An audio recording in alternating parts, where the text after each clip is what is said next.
पूर्व व्याख्यान में मैंने आपके सामने तत्र जातः सूत्र की व्याख्या करते हुए ये बताया था कि तत्र जातः जो है अर्थ को बताता है कि शेष जो प्रत्यय हैं, शेष के प्रकरण में बताए गए प्रत्यय हैं, वो किस अर्थ में लगते हैं।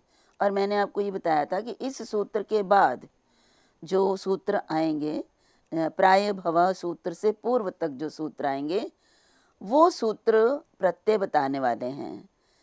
पूर्व में भी सूत्र बताए गए प्रत्यय और ये भी प्रत्यय बताते हैं, लेकिन ये प्रत्यय ये केवल जो शब्द बताए गए उन शब्दों से तत्र जाता अर्थ में ही लगेंगे। यदि किसी अन्य अर्थ को देना है तो ये वाला प्रत्यय नहीं लगेगा, ये ध्यान रखना है। तो उसी संदर्भ में जो सूत्र आपके सामने है वो है प्रावृशस् ठप। अब यहाँ पे जब हम इसके वृत्ति देखते हैं तो उसमें कहा प्रावृट शब्दात सप्तमी समर्थात जात इत्येतस्मिन् अर्थे ठप प्रत्ययो भवति। अब ये कहा कि प्रावृट शब्द, ये प्रावृट शब्द ये जो है प्रथमा विभक्ति में प्रावृट होता है। वैसे शब्द मूल शब्द क्या है? प्रावृश।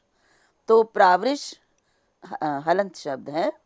इस शब्द से सप्तमी समर्थात अर्थात सप्तमी विभक्ति में समाप्त होने वाला होना चाहिए वो, और अर्थवान होना चाहिए, और जातः इस अर्थ में, उत्पन्न हुआ इस अर्थ में हम ठप प्रत्यय का प्रयोग करते हैं या प्रयोग होता है।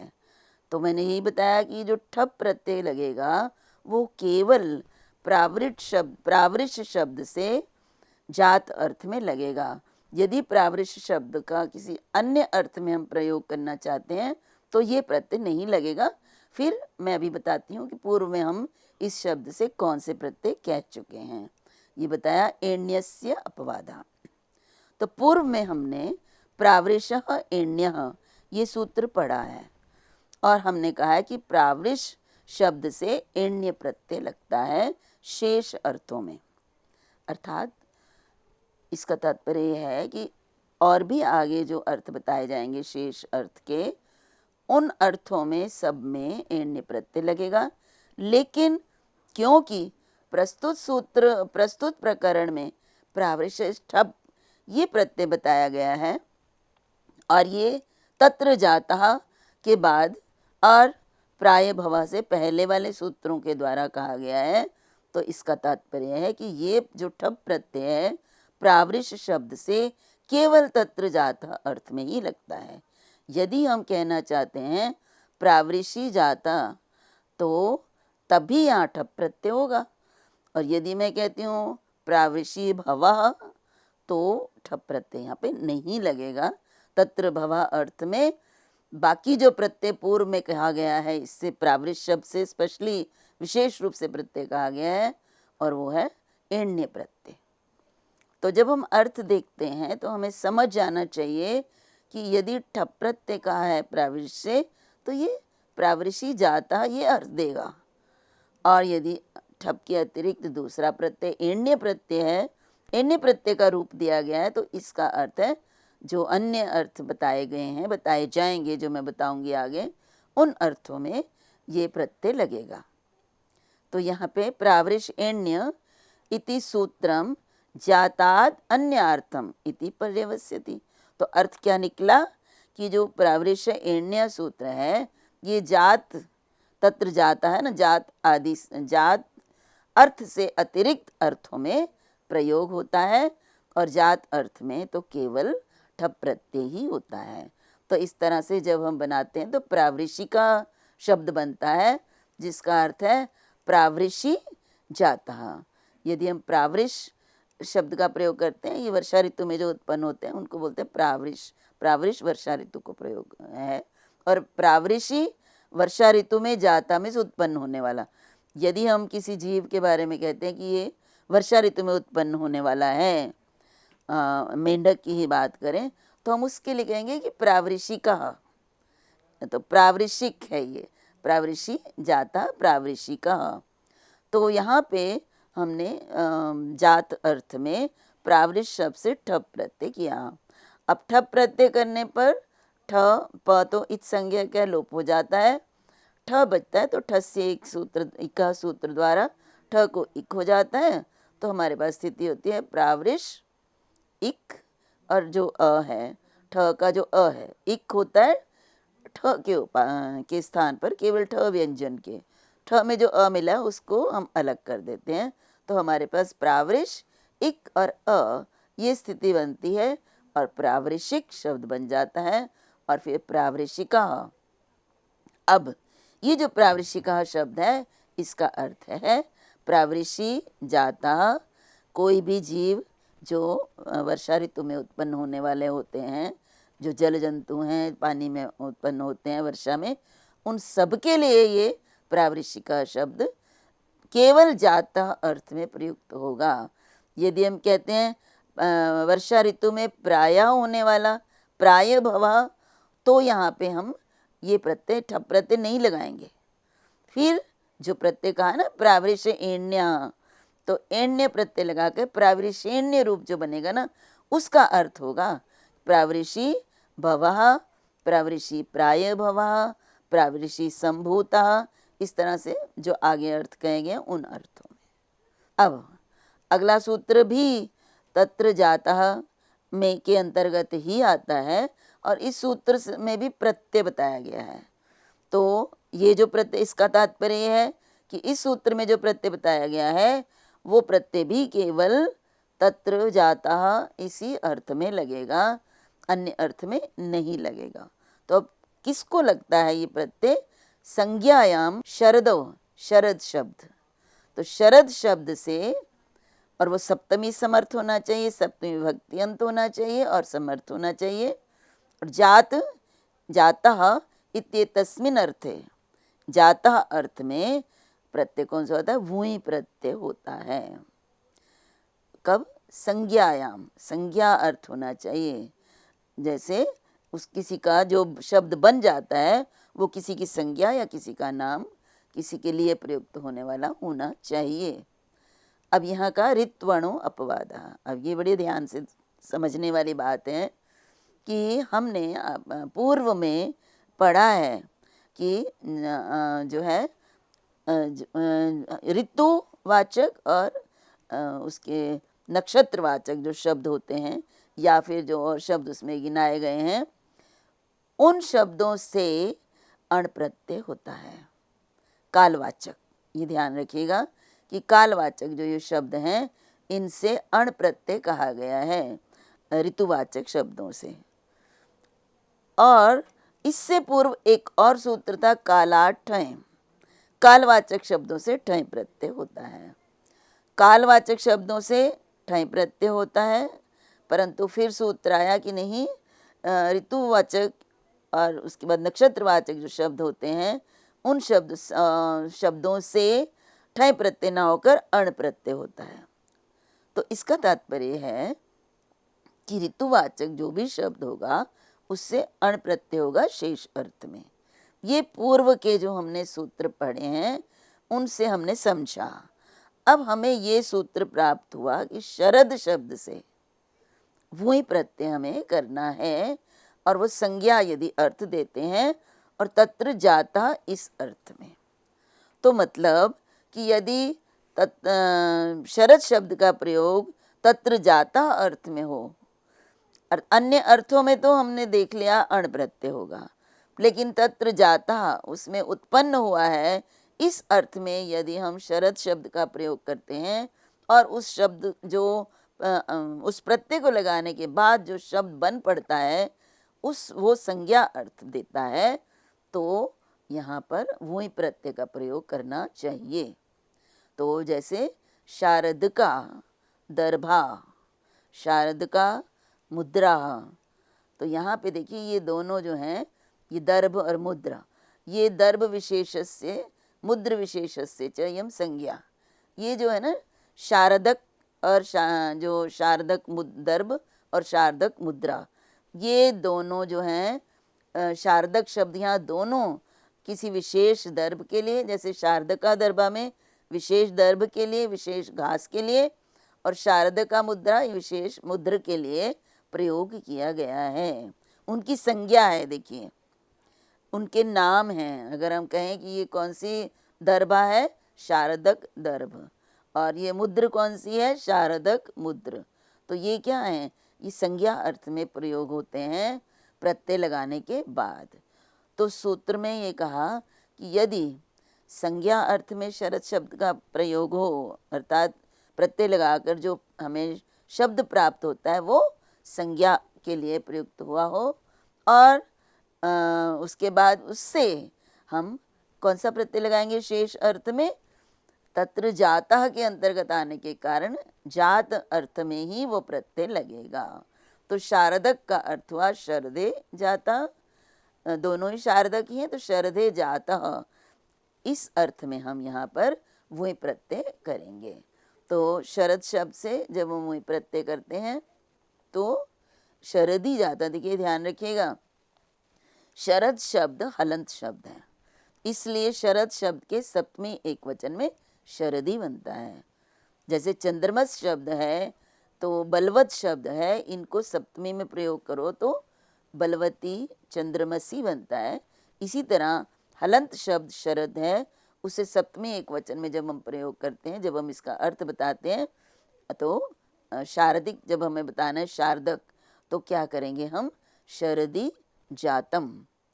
तो यहाँ पे शरदी जातम जब हम कहते हैं तो अब यहाँ पे शरद शब्द से जात अर्थ में, सप्तम्यंत है शरद शब्द, जात अर्थ में तत्र जाता सूत्र के अनुसार यहाँ पर जात अर्थ में प्रत्यय होगा और मुई प्रत्यय होगा संज्ञायाम शरदो वुई सूत्र द्वारा, और केवल ये जो प्रत्यय है वही अर्थ में ही होगा और किसी शेष अर्थ में नहीं होगा। तो हमारे पास शरद शब्द से वही प्रत्यय करेंगे तो वू है, तो युवर नाको सूत्र द्वारा अक हो जाएगा वू के स्थान पर, और ये नित प्रत्यय है, य इत संज्ञक है, इसलिए श के अ को वृद्धि हो जाएगी और द के अ का यस्येति च से लोप हो जाएगा। तो शारद और अक ये स्थिति रहेगी, तो शारदक बन जाएगा। और बहुवचन में प्रयोग है, दर्भा के लिए है न, दर्भा बहुवचन में, तो शारदकाः दर्भाः, अर्थ है शरदी उत्पन्ना, शरदी जाताः दर्भाः। तो इस प्रकार से जो है शरद अण। अच्छा देखिए, अब हमने कहा कि हम संज्ञा अर्थ हो तो वही प्रत्यय होता है और तत्र जात अर्थ में ही होगा, क्योंकि ये तत्र जात के प्रकरण में उसी में आया है। मैंने कहा था अन्य अर्थों में ये संधि वेला आदि ऋतु नक्षत्रेभ्यो अण सूत्र जो पूर्व में हम पढ़ चुके हैं, उससे अण प्रत्यय होगा अन्य अर्थों में, शेष के लिए कहे गए अन्य अर्थों में, जिनका हम आगे सूत्रों में हम जिनके विषय में बात करेंगे उन समस्त अर्थों में। अब मैं समर्थ अर्थ भी नहीं कह सकती हूँ, बहुत सारे अर्थ दिए गए हैं, हर अर्थ हर शब्द जो है वो हर अर्थ में प्रयुक्त नहीं हो सकता। तो इसका मतलब जिस जिस अर्थ में वो शब्द प्रयुक्त हो सकता है उस अर्थ में यदि हम इस शब्द का प्रयोग करेंगे तो फिर अण प्रत्यय ही लगाएंगे, केवल वही प्रत्यय तत्र जाता के लिए ही है। इसीलिए यहाँ पे देखिए शरद से अण प्रत्यय, संधि वेला आदि सूत्र अण प्रत्यय कहता है, तो यहाँ अण प्रत्यय होकर शारदम ये हमारा रूप बनेगा। तो इस तरह से शारदम बना संधि वेला आदि से। और एक और बात भी है, हमने एक सूत्र और भी पढ़ा, श्राद्धे शरदः। इसी संदर्भ में ये शरद शब्द पर पढ़ते हुए, शरद शब्द कालवाचक है, ऋतु का बोधक है, इसलिए कालाठ सूत्र के अपवाद के रूप में हमें प्राप्त हुआ था संधि वेला आदि सूत्र। तो हमने ऋतुवाचक होने के कारण इससे अण प्रत्यय किया था, लेकिन उसके बाद एक और सूत्र प्राप्त हुआ था श्राद्धे शरदः, अर्थात शरद शब्द का प्रयोग यदि श्राद्ध के लिए किया जाता है, श्राद्ध के संदर्भ में होता है, तो फिर हम वहाँ पर ठय प्रत्यय करेंगे।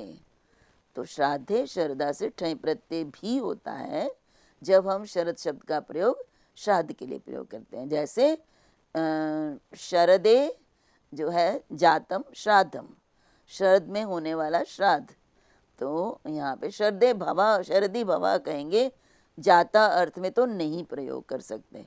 तो शरदी भवः, तो इसके लिए हम शरद शब्द से कौन सा प्रत्यय करेंगे? यदि शरद ऋतु में होने वाले श्राद्ध की बात कर रहे हैं तो ठय प्रत्यय लगाएंगे। तो शारदिकम रूप हमने पूर्व में बना लिया हुआ है, तो शारदिकम बनेगा। लेकिन अगर हम शरदी भवः यदि हम किसी और के लिए प्रयुक्त करते हैं, किसी पर्व इत्यादि के लिए प्रयुक्त करते हैं श्राद्ध के अतिरिक्त, तो शारदम, तो शारदम नवरात्रम, शारदिकम श्राद्धम। तो ये दोनों में देखिए बहुत बड़ा अंतर है प्रयोग की दृष्टि से।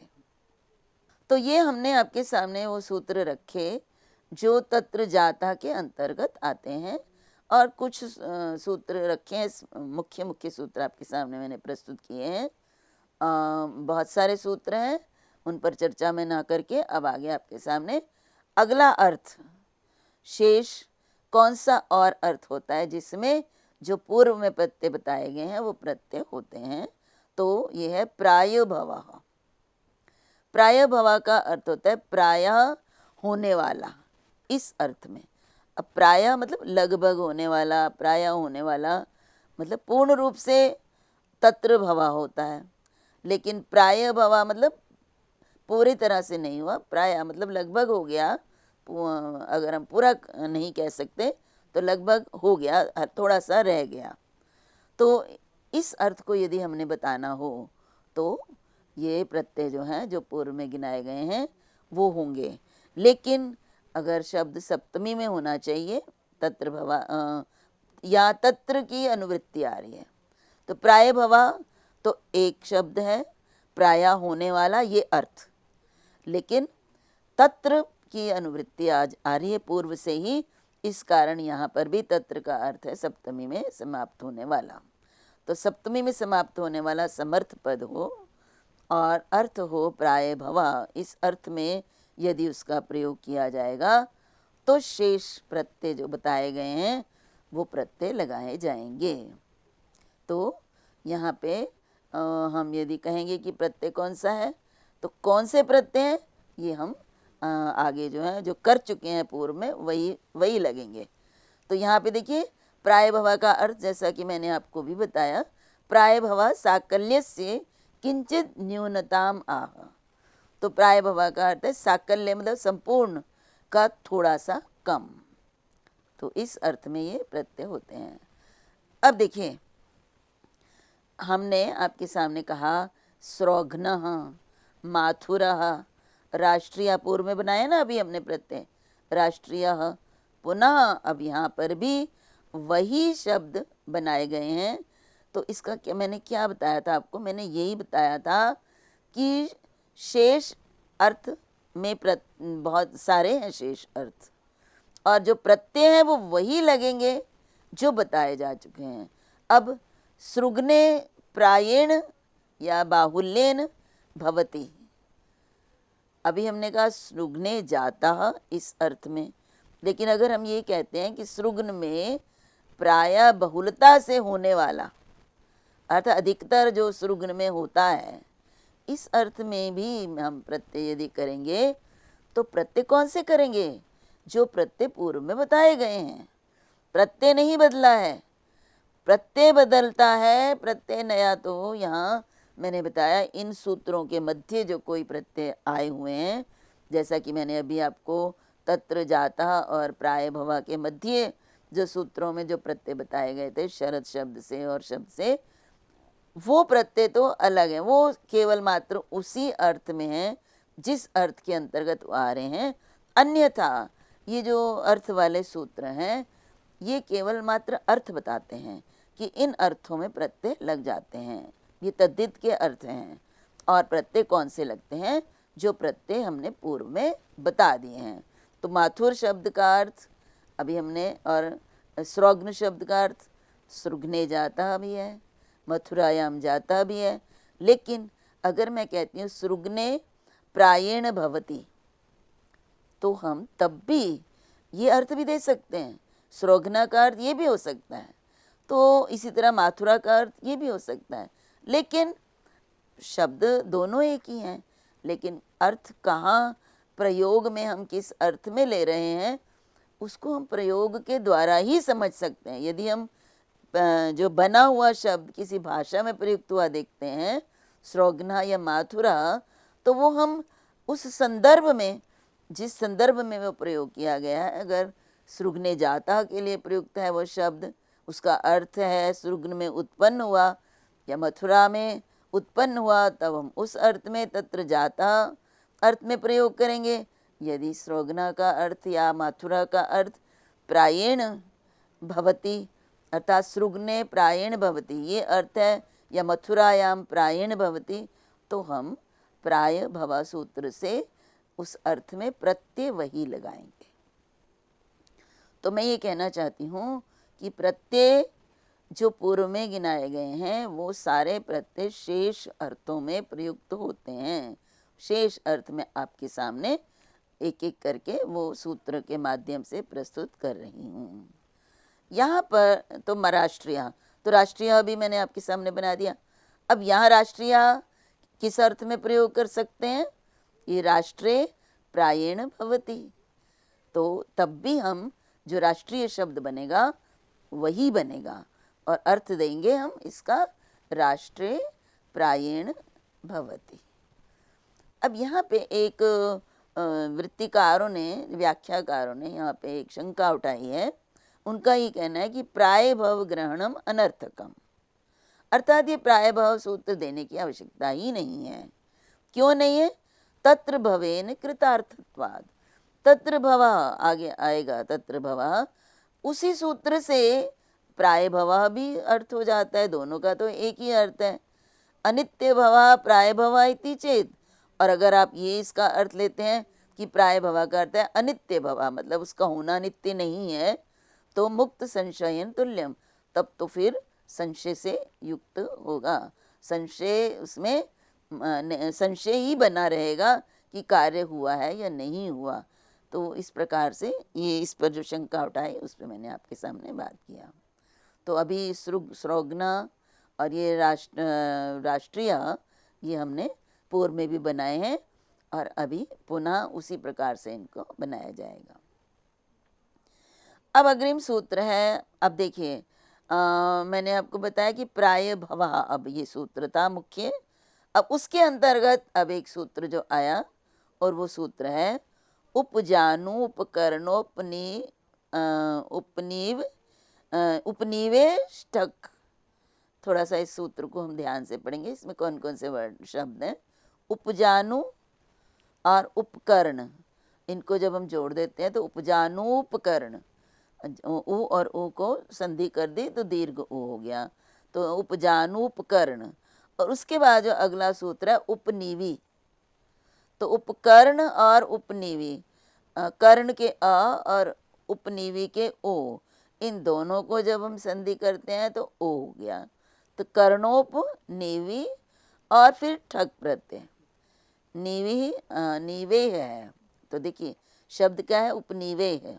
उपनीवी शब्द का षष्ठी विभक्ति एक वचन में उपनीवे बनता है, तो ये एक शब्द है।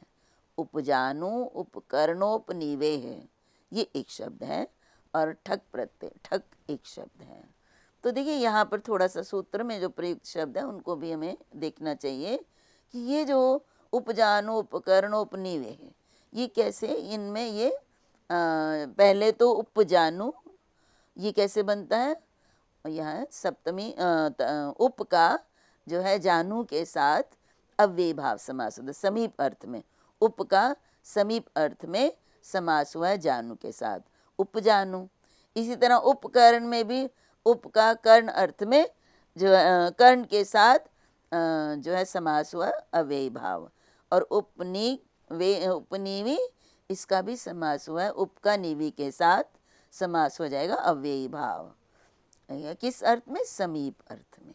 तो ये जब उपजानु उपकरण और उपनीवी ये बन गया, इन तीनों में भी है ना द्वंद्व समास होगा, उपजानु च उपकर्णश्च उपनीविश्च, इनमें तीनों में जब हम समास करेंगे तो ये द्वंद्व समास होगा। और द्वंद्व समास होने के बाद यहाँ पे हम तीनों में जो उपनिवेश ये विभक्ति लगाते हैं, षष्ठी विभक्ति का प्रयोग करते हैं। और ठक ये अलग है। तो उपनिवेश विसर्ग है, विसर्ग के स्थान पर यहाँ पे संधि करके श हो गया, ठ पर है ना, ष्टुनाष्टु सूत्र के द्वारा यहाँ पे हम संधि करेंगे। तो ये है। अब इस सूत्र का अर्थ क्या है? तो उपजानु आदिभ्य, उपजानु आदि मतलब ये तीनों शब्द, उपजानु, उपकरण, उपनीवी, इनसे सप्तमी समर्थेभ्य, सप्तमी भक्ति अंत होने चाहिए, ये समर्थ होने चाहिए। प्राय भव इत्येतस्मिन् विषये ठक प्रत्ययो भवति। अब ये ठक प्रत्यय बता रहा है किसमें? प्राय भव अर्थ में। तो देखिए पहले तो हमें यही समझना है कि इन शब्दों से ठक प्रत्यय होगा, लेकिन अर्थ केवल प्राय भव होगा। ये ठक प्रत्यय तभी होगा जय पूर्व सूत्रों के समान अन्य और किसी अर्थ में नहीं होगा। यदि हम इनका प्रयोग प्राय भव अर्थ में करते हैं तो इनसे ठक प्रत्यय होता है, और ये अण का अपवाद है। अब अण का अपवाद है, ये सामान्य अण जो प्रागदिव्य तो अण प्राप्त हो रहा था वो ना होकर अब ठक प्रत्यय होता है।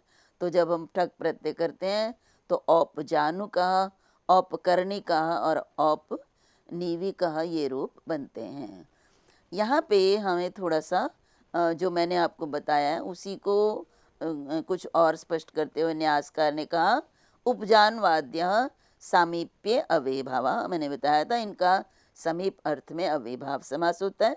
उसके बाद समाहार द्वंद्व होता है, लेकिन प्रश्न ये उठता है कि समाहार जब द्वंद्व होता है तो वो नपुंसक लिंग होता है, लेकिन यहाँ पे पुल्लिंग में कहा गया है। तो पुल्लिंग निर्देश सूत्र के कारण हुआ है, सूत्र में प्रयोग हो जाता है। तो प्राय भवा इत्यर्थे उपजानु, उपकरण, उपनीवी इत्येतेभ्यश्च ठग इत्यर्थः। अब इनसे जो रूप बनेंगे उनके विषय में मैं अगले व्याख्यान में आपसे चर्चा करूंगी। तब तक के लिए सभी को मेरा नमस्कार, सभी का धन्यवाद।